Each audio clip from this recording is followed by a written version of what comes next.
Hello guys, हमने पिछले episode में देखा था कि मिस लियू चेन ली को अपने ट्रूप लीडर से मिलवाती हैं, जहाँ की एल्डर जाओ कॉन्ग होता है और मास्टर फैन शुई होती हैं। तो मास्टर फैन शुई चेन ली को देखकर कहती हैं कि अच्छा, तो तुम ही चेन ली हो जो कि एंट्रेंस एग्ज़ाम में फर्स्ट पोजीशन पे आया था। मैंने सुना था कि तुमने अपने मास्टर को डिसरिस्पेक्ट किया था और अपने एल्डर सीनियर्स को भी। तो गाइस, आज का हमारा एपिसोड यहीं से स्टार्ट होता है। तुम्ही मास्टर फैन शुई की बातें सुनकर चेन ली कहता है कि मैंने भी आपके बारे में सुना है कि आप पिछले सेक्ट मास्टर थंडर मैडमैन की आखिरी स्टूडेंट हो।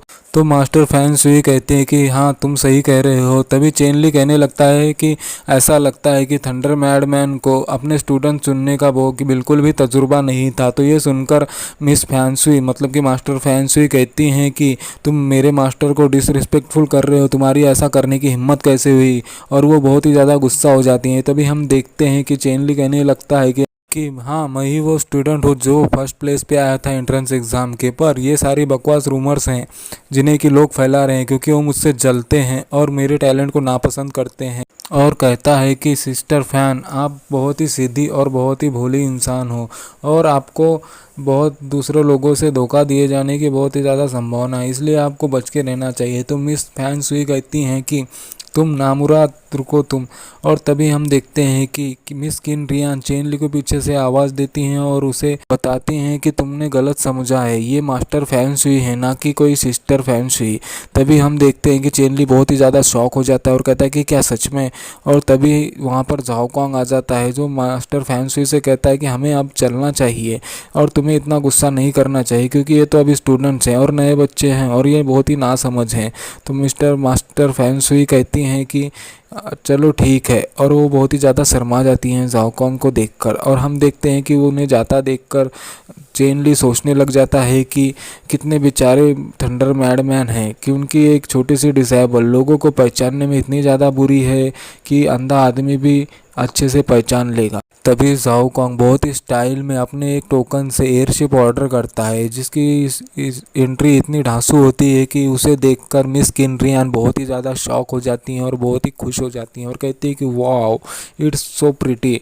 और तभी हम देखते हैं कि वहाँ पर एक एयरशिप आ जाती है और सारे स्टूडेंट्स उसे देखकर चौंक जाते हैं और बहुत ही ज़्यादा खुश हो जाते हैं। तभी जाओ कॉन्ग कहता है कि चलो सारे मेरे साथियों ऊपर आ जाओ।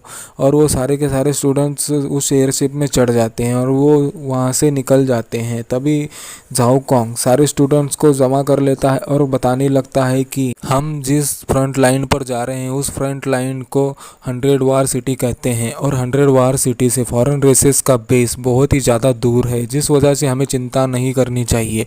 और वहाँ पर जो कि फॉरेन रेसेस के सोल्जर्स हैं उनके कल्टीवेशन सिर्फ और सिर्फ ट्रू इसेंस रिल्म की है, तो हमें और भी ज़्यादा आसानी होगी उन्हें मारने में और हराने में।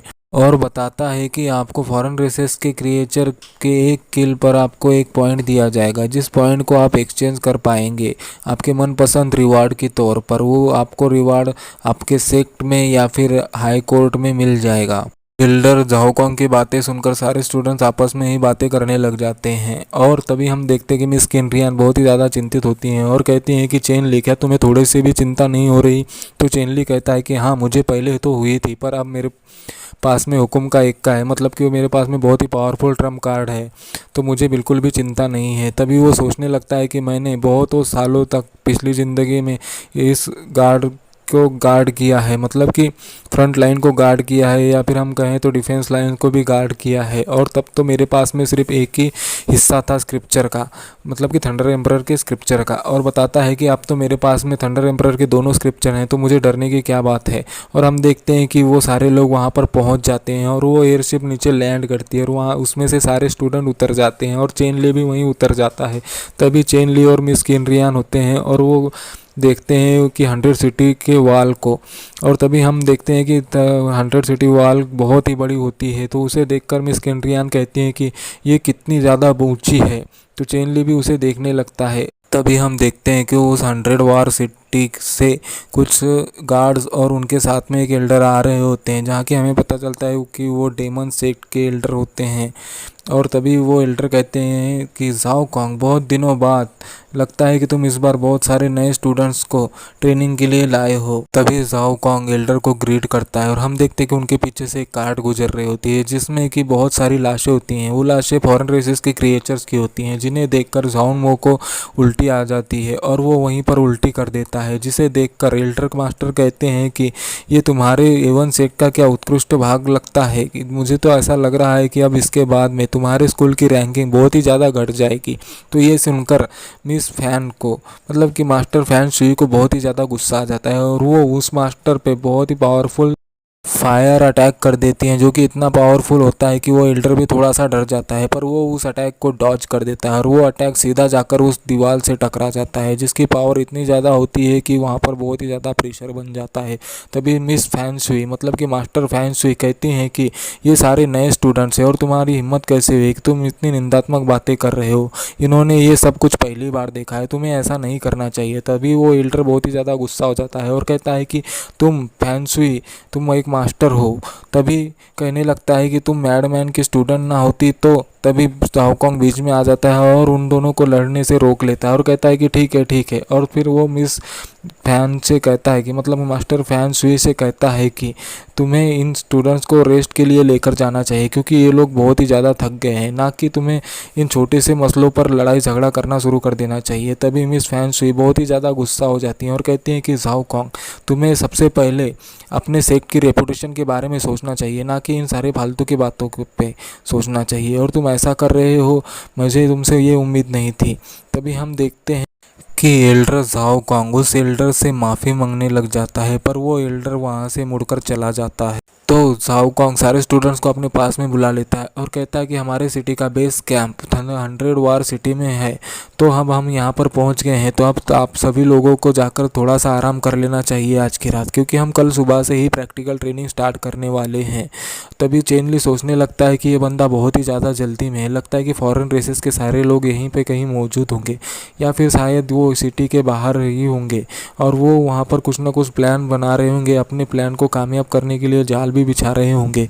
और कहता है कि मैंने अपनी पिछली ज़िंदगी में बहुत सारी गलतियाँ की हैं, पर मैं इस बार अपने पूरे इंसानी रेसेस को ख़त्म नहीं होने दूंगा और फॉरेन रेसेस को बिल्कुल भी कामयाब नहीं होने दूंगा। तभी हमारा सीन शिफ्ट हो जाता है और बहुत ही ज़्यादा रात हो जाती है, जहां हम देखते हैं कि मिस फैन शुई, मतलब कि मास्टर फैन शुई अपने कमरे में पहुंच जाती हैं और दरवाज़ा बंद करती है। तो उन्हें समझ में आता है कि उनके कमरे में कोई तो है, तो वो कहती हैं कि कौन है वहाँ पर। तभी हम देखते हैं कि वहाँ पर चेन ली होता है। चेन ली को देखकर मिस फैन शुई कहती हैं कि तुम आधी रात को मेरे कमरे में क्या कर रहे हो। तो चेन ली कहने लगता है कि मैं यहाँ पर तुम्हारी हेल्प करने के लिए आया हूँ, क्योंकि तुम्हें पता नहीं है कि तुम जिन लोगों पर भरोसा कर रही हो आंख बंद करके, वो लोग तुम्हारे भरोसे के लायक नहीं है, वो बहुत ही बड़े धोखेबाज हैं। और कहता है कि जाओ कॉन्ग, तुम्हें जिसे अच्छा समझती हो वो बहुत ही बुरा इंसान है। चेन ली की बातें सुनकर मास्टर फैन शुई कहते हैं कि तुम जाओ कॉन्ग के बारे में इतनी बुरी भली बातें क्यों कह रहे हो, और वैसे भी मैं तो तुम्हारे सेक्ट के एल्डर डोंग के रैंक के हूँ, तो तुम्हें मुझे मास्टर फैन कहकर बोलना चाहिए। तभी मास्टर फैन शुई की बातें सुनकर चेन ली अपने हाथ में एक टोकन निकाल लेता है, जिसे देखकर मास्टर फैन शुई बहुत ही ज़्यादा चौंक जाती हैं और शॉक हो जाती हैं और कहती हैं कि ये तुम्हारे पास में क्या कर रहा है। और आज का हमारा एपिसोड यहीं पे ख़त्म हो जाता है। तो गाइज़ प्लीज़ लाइक करें, कमेंट करें, शेयर करें और सब्सक्राइब करना ना भूलें। अगर आपको हमारी वीडियोस पसंद आ रही होंगी तो आप प्लीज़ हमें सपोर्ट करें।